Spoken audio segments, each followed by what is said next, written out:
तो शुरू करने से पहले I want to tell you guys कि मैं इस मानवा को ओन नहीं करती हूँ, तो अगर आपको इस मानवा को पढ़ना है तो प्लीज ऑथर के ऑफिशियल पेज पर जाकर ही पढ़ें। यू ने अपने पैरों को हिलाने की कोशिश की, लेकिन वो जरा भी हिल नहीं सका। डायरेक्टर हथौड़े को यू के चेहरे के पास लेकर जाता है। यू कुछ बोलने की कोशिश करता है तो डायरेक्टर उसके मुंह से टेप हटा देता है। टेप हटते ही यू गुस्से से चिल्लाता है, डायरेक्टर तुम्हारी हिम्मत कैसे हुई ऐसे करने की? तुम्हें लगता है तुम ऐसा करके बच जाओगे? डायरेक्टर फिर से हथौड़ा उसके चेहरे के पास लेकर आता है और कहता है, तुमने इस हथौड़े से यंग मास्टर को मारने की कोशिश की है ना? फिर डायरेक्टर तेजी से हथौड़ा उठाता है और यू के सिर की तरफ बढ़ता है। यू डर से आंखें बंद कर देता है, लेकिन हथौड़ा ठीक उसके सिर के पास आकर रुक गई। वो धीरे से अपनी एक आंख खोलता है और देखता है कि हथौड़ा सिर्फ कुछ इंच दूर था। फिर डायरेक्टर ठंडे लिहाज में पूछता है, आखिर तुमने ऐसा किया ही क्यों? यू डर के मारे चिल्लाता है, मैं सिर्फ उसे परख रहा था, ये देखने के लिए कि वो चेयरमैन के काम के लायक है भी या नहीं। मैं उसे सच में मारने नहीं वाला था। आखिर क्यों मारूं मैं चेयरमैन के पोते को? मैं सच कह रहा हूँ, मेरा यकीन करो।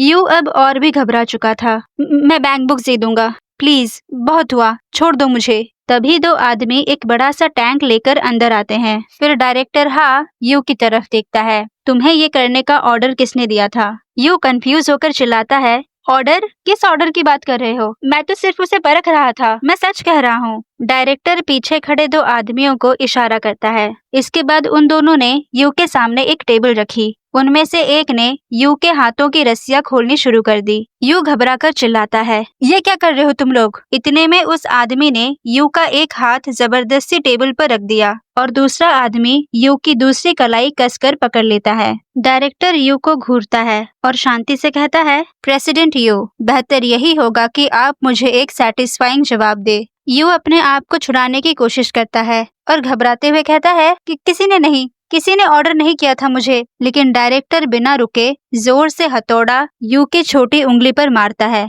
यू की उंगली टूट जाती है। वो दर्द से चीख पड़ता है, लेकिन डायरेक्टर ठंडे आवाज में फिर से पूछता है, किसने ऑर्डर किया था तुम्हें? यू दर्द भरी आवाज में कहता है, किसी ने ऑर्डर नहीं किया था मुझे। जैसे ही उसने ऐसा कहा, डायरेक्टर दोबारा हथौड़ा उसकी दूसरी उंगली पर मारता है। यू दर्द से बुरी तरह चीख पड़ता है। चारों तरफ खून ही खून थे। डायरेक्टर बिना किसी दया के फिर से पूछता है, मैं दोबारा पूछता हूँ, किसने ऑर्डर दिया तुम्हें? यू दर्द से कांपते हुए बोला, दिमाग खराब हो गया है तेरा? बोला ना किसी ने ऑर्डर नहीं दिया था। डायरेक्टर फिर से हथौड़ा उठाकर उसके हाथों पर दे मारता है। यू की चीखें पूरी कंस्ट्रक्शन साइट में गूंज रही थी। डायरेक्टर ने उसकी सारी उंगलियां कुचल दी थी। टेबल खून से लथपथ हो गया था और यू अपना घायल हाथ पकड़े हुए बैठा था। डायरेक्टर बिना किसी इमोशन के पूछता है, प्रेसिडेंट यू, कम से कम अपना दूसरा हाथ तो बचा लो। किसने ऑर्डर दिया था तुम्हें? यू कोई जवाब नहीं देता और सिर झुकाकर बैठा रहा। डायरेक्टर उन आदमियों को ऑर्डर करता है, पकड़ो इसे। वो दोनों आगे बढ़े और जैसे ही यू को पकड़ने की कोशिश की, यू घबराकर चिल्लाता है, रुको,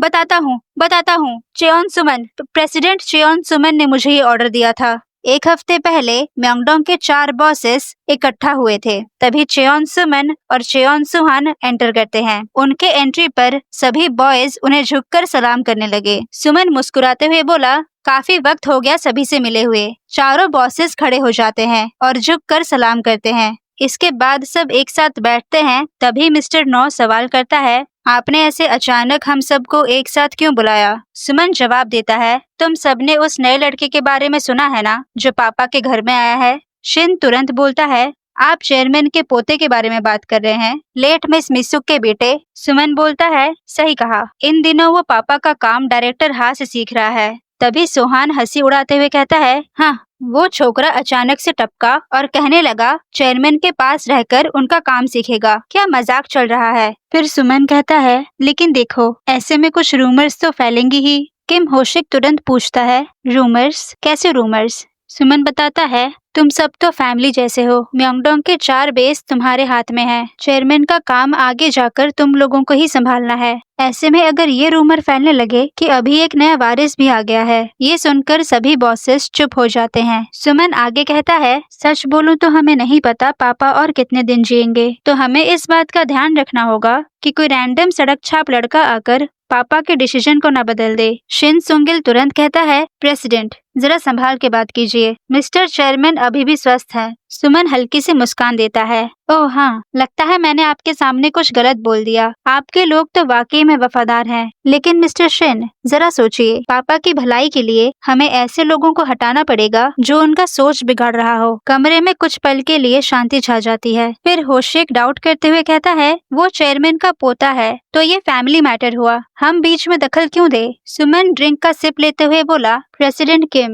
ये कोई फैमिली लड़ाई नहीं है। तुम ये सोच रहे हो कि मैं उस लड़के से डर रहा हूँ, लेकिन मैं बस इस चीज से डर रहा हूँ कि कहीं पापा बहकावे में आकर कोई गलत फैसला न ले ले। फिर वो आगे जोड़ता है, अभी नया प्रेसिडेंट आया है तो पॉलिसीज कैसे बदलेगी कोई नहीं जानता। छोटी सी छोटी चीज भी बिजनेस पर असर डाल सकती है। चारों बॉसेस कुछ नहीं कहते, सब चिंतित थे और चुपचाप सुमन को घूरते हैं। आगे सुमन कहता है, जल्द ही डायरेक्टर हाथ तुम सबके पास उस लड़के को लेकर आएगा। मैं बस यही चाहता हूँ कि तुम सब एक बार उस लड़के को परखो, देखो उसके अंदर काबिलियत है भी या नहीं। चारों बॉसेस खामोश हो जाते हैं। तभी यो ग्लास को टेबल पर पटकता है और कहता है, ठीक है, मैं उसे एक बार टेस्ट करूंगा, देखता हूँ वो किसी काम का है भी या नहीं। फिर वो आगे घूंट लेते हुए कहता है, वैसे भी 20 साल का छोकरा है, उसे हमारे बिजनेस के बारे में क्या ही पता होगा। फिर वो मुस्कुरा के कहता है, एक अच्छा सबक सिखाऊंगा उसे। सुमन हल्का सा हंसता है, जैसा हमेशा होता है। प्रेसिडेंट यू, तुम चीजों को जल्दी समझ जाते हो। फिर वो ड्रिंक का सिप लेते हुए बाकियों से कहता है, बाकी लोग भी अच्छे से सोच लो,